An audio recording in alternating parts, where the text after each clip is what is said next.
This episode of the e-commerce playbook is brought to you by Omnisend, the top-rated email and SMS marketing platform for online merchants. With Omnisend, setting up e-commerce automations is so simple you'll have them up and running before you finish your morning coffee. Plus, you can segment your customers based on their shopping habits and even dive into SMS or push notifications, all from one seamless dashboard. Omnisend isn't just another marketing tool, it's the secret weapon behind over 100,000 successful e-commerce brands. Whether it's crafting eye-catching emails or sending out timely texts, Omnisend helps you connect with your customers like never before. So don't wait. Your best campaigns are just a click away. Go to www.omnisend.com and start today. Hey everyone, before we get started, I wanted to let you know that we've opened up limited slots for profit system buildouts. 2025 is right around the corner, and success is going to come down to one thing: planning.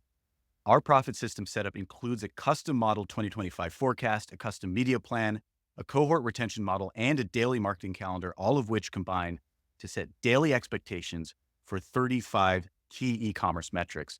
We'll then track performance daily versus forecast and execute accordingly to optimize for predictable, profitable growth. You'll be able to see how you perform relative to goal in real time.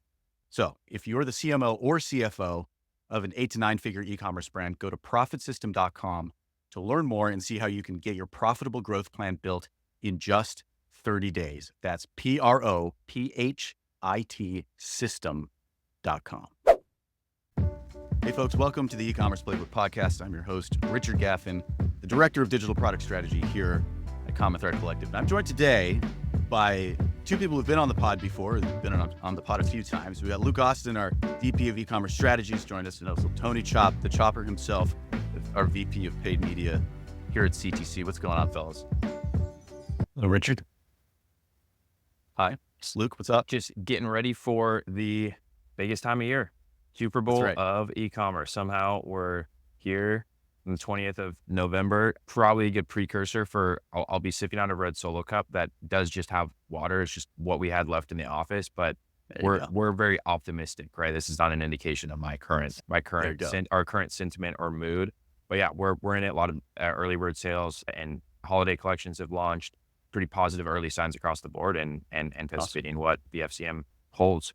There you go. Well, red Solo cups represent a party, so maybe we'll still look at it from that frame market. So we were talking about, before we hit record here, we were talking a little bit about the GeoGuessr World Championships and the Forklift World Championships. But essentially what we're talking about here, BFCM's coming up. This is the e-commerce World Championships, like you're saying, the Super Bowl. And so what we wanted to talk about today is a tool that we've put together as part of our profit system that helps you answer a very specific question, which is essentially what it does is it builds you a system to figure out how to allocate budget. So this system is called PAM, which is the Profit Allocation Model. And essentially what we want to do, or what you wanted to do, Luke, is to jump on here and kind of walk our listeners through exactly what this is, what kind of questions it answers, and then kind of how we incorporate it into our day-to-day work with our clients in order to make very specific decisions around spend, around budget allocation, and around obviously building profit margin at the end of the day. So I'm just going to throw it over to you, Luke, to kind of start walking us through exactly what the profit allocation model is and kind of how it might be relevant to our listeners. Yeah. So this is really a project between that Tony and I have spent a lot of time on over the course of this year in clarifying the framework, methodology, and the tools surrounding how we most effectively allocate media budget for the brands that we work with. We have the opportunity of seeing a ton of different D2C e-com brands of all different sizes within our data set. And we get insight into what works really well, what doesn't work as well. That's used to be able to refine the optimal framework for setting budget allocation. And what we've done, profit allocation model, we've shortened to PAM, intentionally personifying this as a lady named Pam. She is the person that gets to set our budget. It's not up to me. It's not up to Tony. It's not up to Richard in terms of this is what my budget should be. This is where it should be spent. These are what my daily targets are. Pam is who gets to make that decision. And Pam represents a framework of a few different tools and the methodology around how we most effectively allocate media dollars for the brands that we work with. So what we wanted to actually start out with for everyone to make this real is 3 simple questions that are in relation to how media dollars get allocated across the board for D2C e-com brands. and we'll pose those so that we can all answer those for ourselves in terms of how we as marketers or operators are setting these budget allocation and making these decisions. What I'll say is that all of us, whether we're doing this internally or audibly in answering these questions, are going to have different answers. I'd be very surprised if any one person had the same exact answer for each one of these three questions, because in our experience, people are making budget allocation and target setting decisions all sorts of different ways. It is incredible how many different frameworks there are out there, how many different tools are being used, triangulation of all sorts of different metrics between MTAs, incrementality tools, MMMs, and last click, and then the platform attribution, the difference between click and view. Like, you can just go down the line. No one is doing it consistently. So that's what we're going to walk through and start out. Tony, I don't know if there's anything else in terms of sort of the context or impetus in terms of what we've seen over, the course of this year in developing this, and anything else that's worth highlighting or bringing out before we start getting into how we do things and what we've landed on. No, I think that's a pretty good overview. I guess maybe the one thing to add is what the CTC system, quote unquote, sort of from planning and forecasting down to execution. When it comes to my team, on the media team, we take our direction and guidance from, say, growth, and as far as like how much money we're going to spend and how, at what targets, and or to say it a better way, growth is taking that direction from PAM, from the overall system. So I think that the thing to add is that what happens here in this system is that we have the best possible information around allocation and targets that lead to a business outcome, which then sets my team up to go and execute, right? And when my team has super clear information about, on Meta, this is the acquisition ROAS target we need, it enables and empowers those individuals to go seek that outcome. And there's a bunch of stuff they have to do to get there. But what they don't have to do is ask themselves the question, is this the right target? Or sort of go into all of that thought space. It's pure action. How do I take action to get to this thing I'm trying to get to? And I think that's where the magic really happens.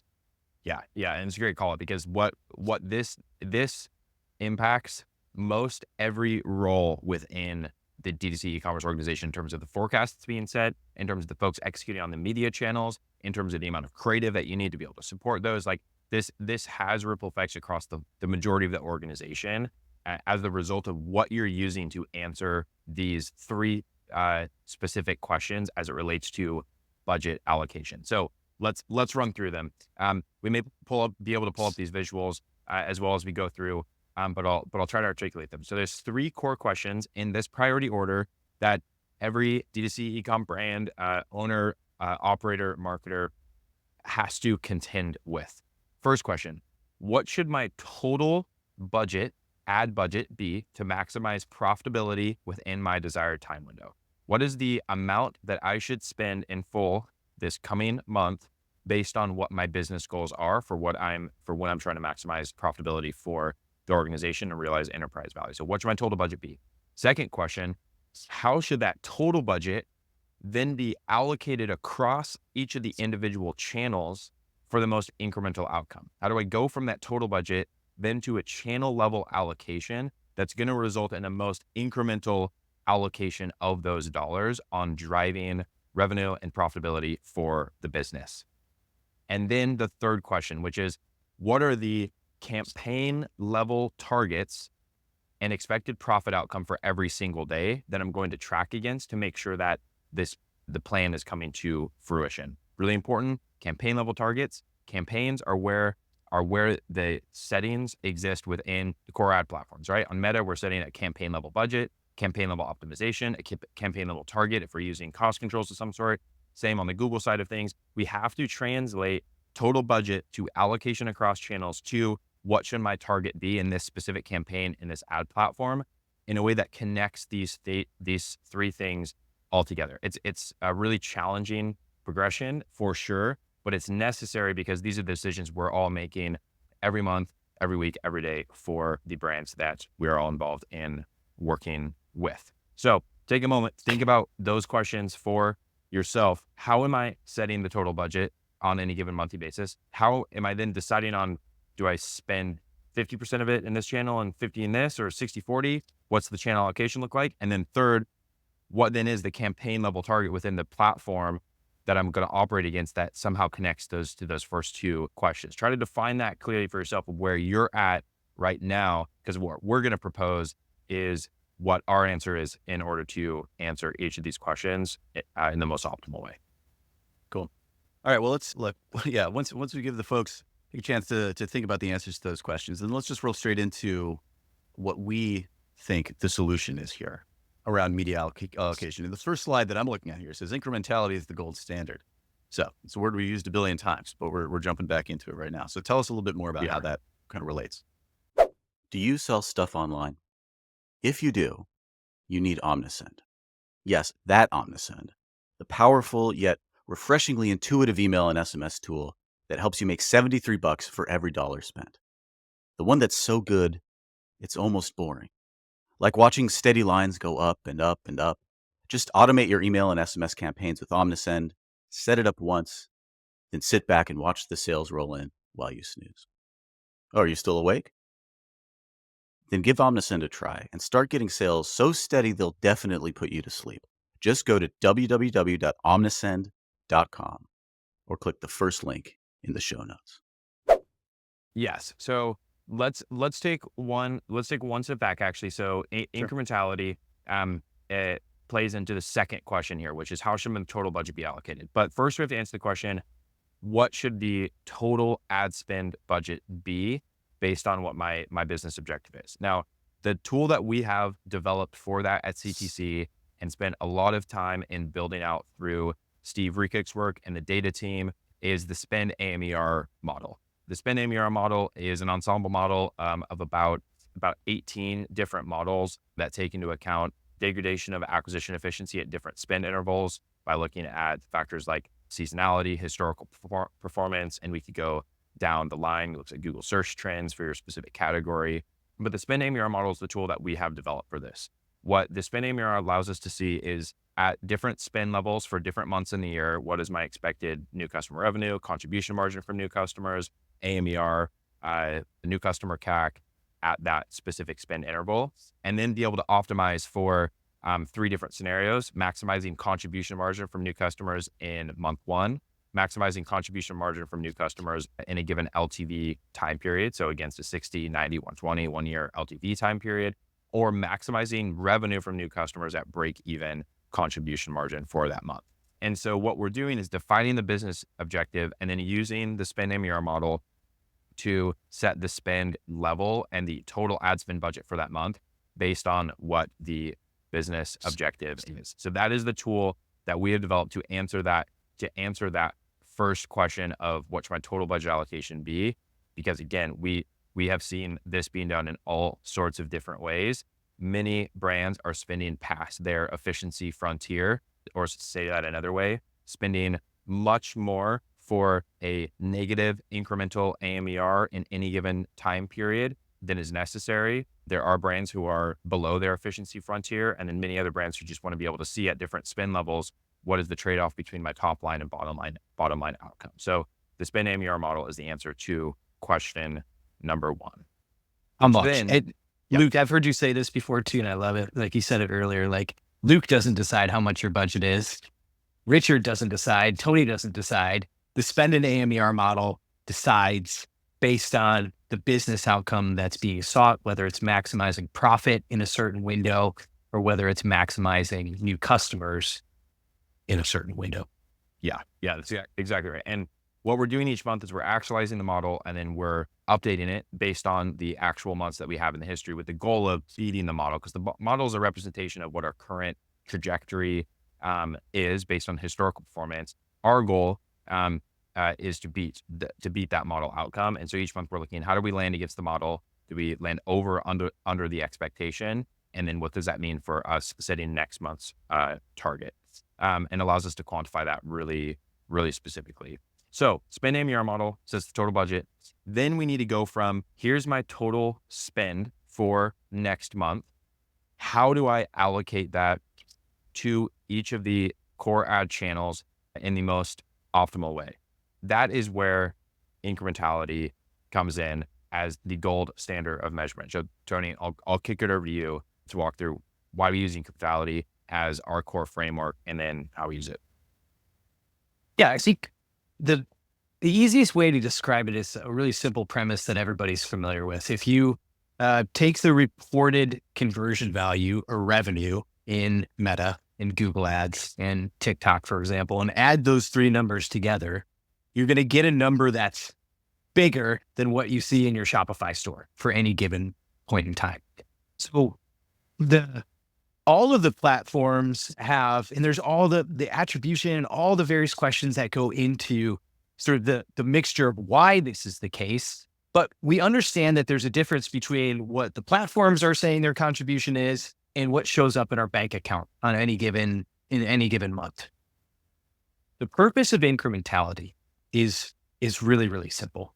It's for us to get to an understanding of the platform's reported contribution connected to the actual business outcome.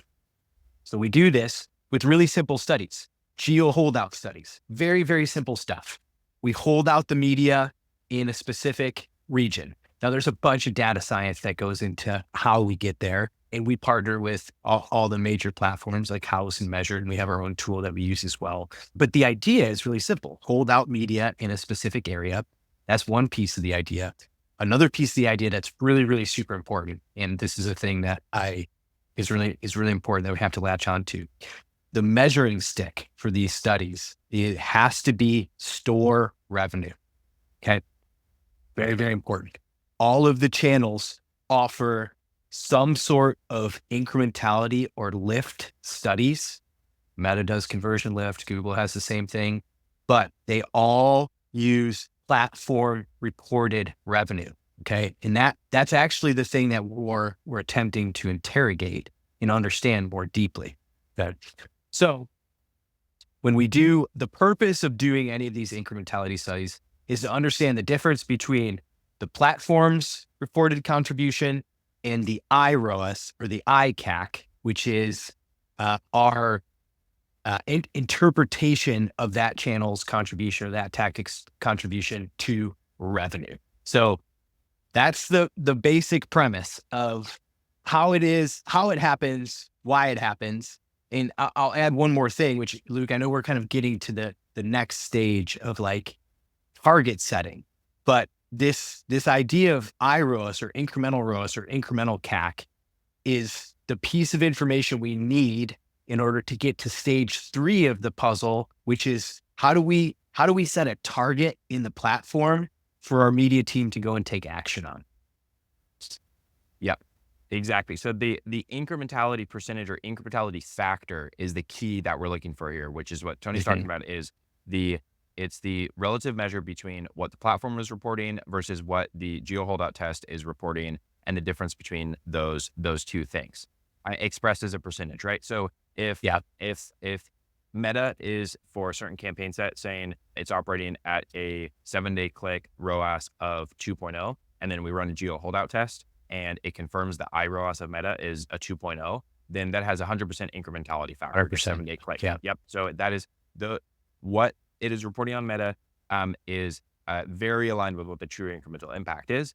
And then to go the other way, if it's 7-day click on Meta's 2.0, but the iROAS result is a 1.0, then that's a 50% incrementality factor, right? It's over reporting by 2x in this case, what incrementality is. And the incrementality factor is the key here, because what the incrementality factor allows us to do is connect step 1, question 1, with question 3 in this process, which is we need to go from business goal definition to platform target, right? The platforms have a limited number of options that they can optimize for, right? Meta, you have 7-day click, 1-day click, and then 7+1 as your optimization settings within the campaigns, all based on the Meta reported revenue that it's operating on against the signal from the Meta pixel. Same on the Google side, right? We have a little more flexibility in terms of the time window, but we have on platform as optimizing against the conversion value that's being passed through the pixel. So we need to go from business objective to what should my on-platform target be. And the incrementality factor, having clarity on that is the key, because what we're able to do is, going back to step one, that's where we set your total budget allocation. So total level of spend, total level of new customer revenue, that's business objective, what's going to show up in Shopify, and your AMER. So we have an AMER target for that specific month. Now, what we need to do is go from AMER target to Meta acquisition Platforms. campaign target, Google PMAX non-brand target, Google brand target, and the incrementality factor is what translates those things. So how that works? Yes, go ahead, Tony. Can I use a really simple example? Sorry to interrupt you, but so No, please. that the Google brand search one is my favorite example of like the illustration at this point. So I'm going to use, like, Luke comes to our team and says, "Hey, we need a 2-to-1 AMER in order to be profitable." Luke doesn't say it. The spend and AMER model says it, but then Luke ultimately says it. Google brand search is such a funny little cohort of traffic because it's people who already know about you. And as it turns out, it has really consistently very low incrementality. Okay. So just for the sake of simplicity, let's say that Google brand search, we find the incrementality factor to be 20%, which is actually pretty consistent to where we see it at across our studies. Really, really simple math. We take that 2-to-1 AMER target, we divide it by 20% to get to the platform target. So I'm doing the mental math here. I think my numbers are right. 2-to-1 divided by 20% equals 8-to-1, or is it 10-to-1? I don't know. I'll do the math. 10. The point being 10-to-1, right? So the point being, in platform, in order for the Google buyer to help the business achieve their goal, to help get to what the spend and MER model is telling us is possible, that middle step of the incrementality percentage is the critical piece. We take that, now we go run that Google brand search at 10-to-1. And I use this one as an example because it's such an extreme example of a piece of traffic that has really low incrementality, right? Yeah, that's the channel that usually has the most disparate connection between the on-platform reported versus what the true iROAS read is. The other channel set that is even lower than that would be like coupon site affiliate. So like Rakuten, Capital One Shopping, that can get lower, but usually that's kind of the lower end. And then higher incrementality channels would be like Meta acquisition only, optimized on click only basis. So I think that's what we can talk through now as well. So what we're after is the incrementality factor. That's step 2. Yep. We're using incrementality to set the budget allocation. And so there are two main processes that are happening sequentially that are helping us to get to incrementality factors. One are what we call incrementality starting points, and then 2 is your incrementality testing roadmap. So let's start with the starting points, and then Tony, maybe you could walk us through the testing roadmap. So what we're trying to get to is, what are the incrementality factors that you should use for your business to get from AMER goal to platform ROAS target for each of the specific channels?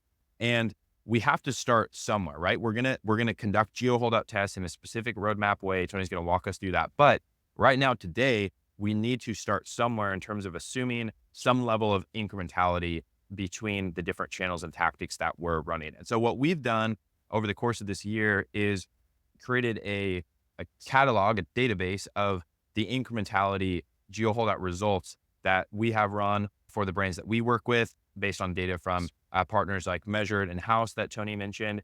And we've created incrementality starting points that are within a range of the incrementality factors we tend to see for the core channels and tactics that D2C e-commerce brands work with. And what's fascinating is how close the geo holdout test results land to these incrementality starting points for a large number of brands. And we're adjusting these somewhat as we go and get new test readouts, but these factors are really solid starting points in terms of thinking about the incrementality of certain channels when you have them set up in a certain way. So I'll walk through a few of these and what they look like. So starting at the top in terms of highest incrementality percentage we tend to see, Meta acquisition campaigns, so excluding existing customers, and optimized on a click-only basis, on a 7-day click-only basis specifically. 120% is what we use is the incrementality benchmark or incrementality starting point, which means if my AMER target is a 2, then what I'm going to do is divide that by 120%. This is the math to get to my meta acquisition target. So AMER target's a 2. My meta acquisition target in this case at 120% incrementality is going to be a 1.67. What this is saying is that meta true acquisition optimized on 7-day click only tends to underreport its incremental impact by about that 20%. So AMER target 2, on platform a 167. Moving down the line, meta retention tends to be about half that, so 60% incremental. So your ROAS target on meta at a 2 AMER would have to be a 3.33. Google non-brand. So when you have true, clean, non-brand campaigns without brand search terms or brand adjacent search terms pulling in. So Google non-brand, PMAX, or non-brand search, 75% incremental is the starting point for that. YouTube, conversion optimized, acquisition or prospecting oriented, also 75% incremental. Google brand, PMAX, or brand search, 30% incremental.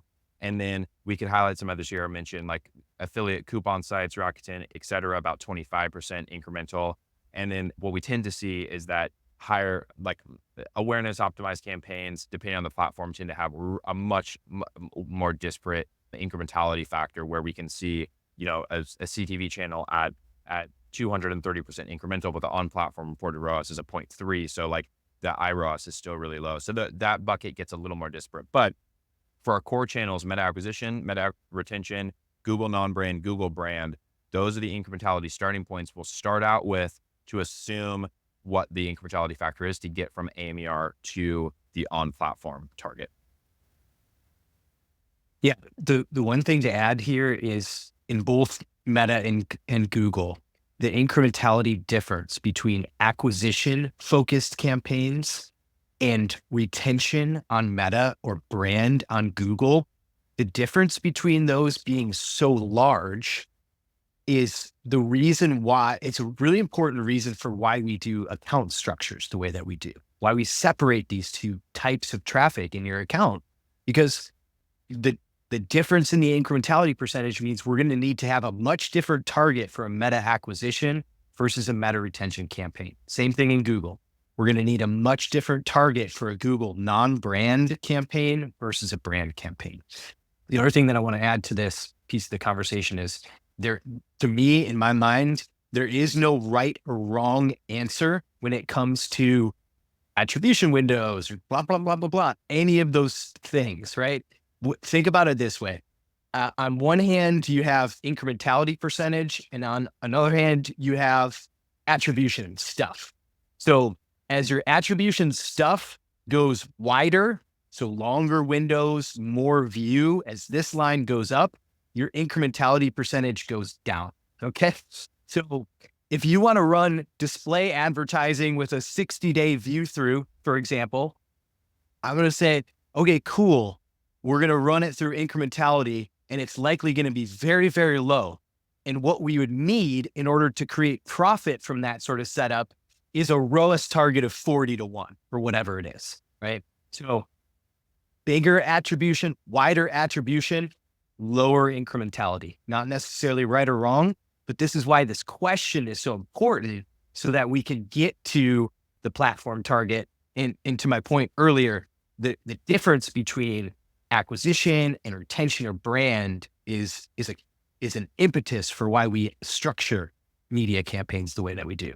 Yeah, especially because the reads can just be so different. And so, yeah, connected to that, the incrementality starting points are a really good starting point. We have to make some assumption, right? And I think what pains us the most is when we see an account where it's mostly Google brand in the PMAX, for example, that we know is lower incrementality, and it's being run at the same ROAS that a Meta 7-day click is, and we know that there's a much larger difference between those. It's based on the incrementality starting points. It's about a 4x difference, right? 120% incremental for Meta 7-day click, and Google brand at 30%, where you should probably be spending quite a bit more on Meta in that scenario and increasing your ROAS target on Google to drive more incremental revenue.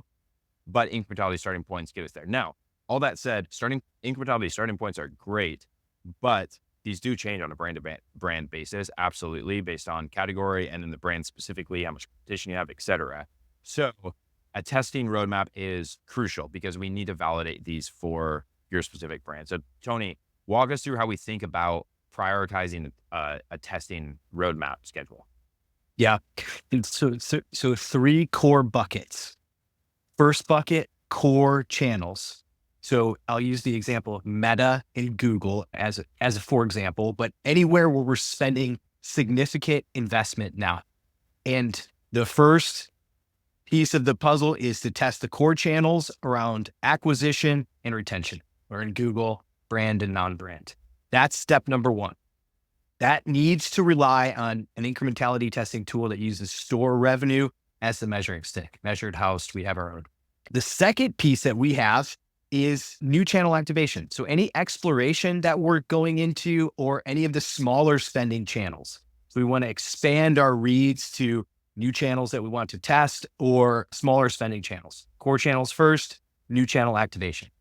The third stage, the third bucket is this versus that, tactical ideas within an account. Okay. So for example, 7-day click versus 1-day click on Meta, or 7-day click versus 1-day view on Meta, bidding strategies on Google. So anything that's this versus that within an account, ASC versus BAU, standard shopping versus Performance Max feed only versus Performance Max with all the assets, all of those sorts of questions.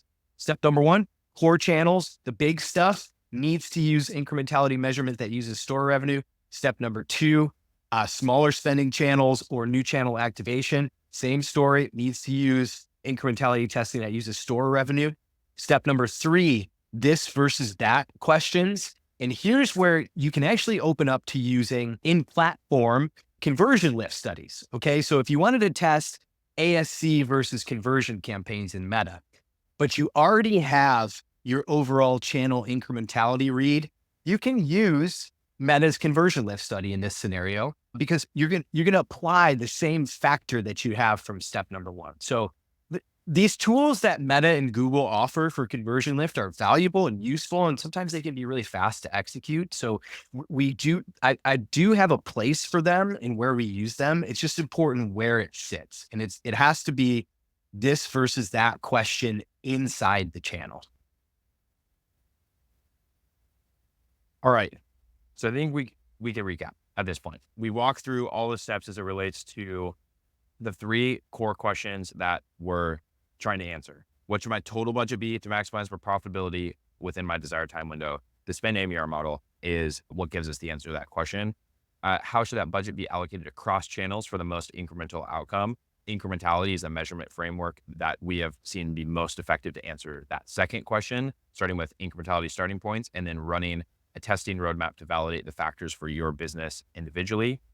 And then third, what are the campaign level targets and expected profit outcome for every single day so we can track against whether this plan is actually happening or not and what adjustments we need to make. So the campaign level targets, to state it very directly, are the on-platform ROAS targets for each channel that are set based on incrementality. And then we're running those in a very specific structure that Tony's chatted about a bit and tracking within our growth map tool and within StatList as well, how we're performing against those expectations. But the key is that the platform ROAS targets that we have set and are assessing whether this campaign is performing above or below the expectation, those are tied to my AMR target based on the incrementality factor that is set. Those are the 3 questions. That is how we answer those 3 questions at CTC and the framework that we've developed through our friend PAM to help us make the most optimal budget allocation decisions. Love it. Love PAM. Love Hey, what she sorry, gives what, us. I got to throw one last thing in here because it's sort of the topic du jour. App loving is all the rage in the D2C e-commerce world right now. And guess what we're doing? Running a bunch of incrementality studies. Right. So we're about probably a week away from having some meaningful reads on the incremental contribution of the channel. It's interesting. It's built using 7-day click. It actually reports with 1-day click. So there's a lot of reason. Luke and I were talking about this the other day. Like, how close do we think the channel reported return is going to be to the IROS read? So I think we haven't made any wagers yet, but Oh yeah. Oh, I was gonna say, place your bets. Where do you think it's gonna land? I've got the under on 100% incremental against the 7-day platform reported ROAS. Okay. So I'm gonna bucket it in alignment with Google non-brand incrementality factor. So that's 75%. So 75% of what the 7-day click app level on-platform reported is going to be what the IROAS is going to be. That's the bucket I'm putting it in my mind. Okay. well, So your I think hedge we're is saying the same under on thing. the We're just saying it differently. Because I'm at 100% incremental ROAS on the 1-day click. So On the 1 day. we're at, yeah. It's good. Then that would be pretty close depending on the relationship for the brand. So we'll Yeah. see. We'll see. Gotcha. We're Very hopeful. cool. We are hopeful that it is a strong incrementality channel. Mhm. But regardless, every channel is incremental at some level of spend, right? Mhm.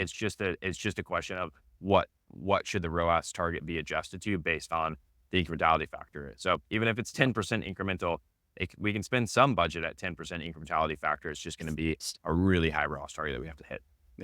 So I want to ask one sort of clarifying question, because I think this I'll probably could pull and make a pretty good clip out of it, but just to sort of like dumb down maybe thinking about incrementality to its sort of most basic level, because it's not just that incrementality provides a lens through which to view the goals you're setting. It also provides a sense of what's actually happening as well, by which I mean, so let's take meta acquisition on a 7-day click as our example here.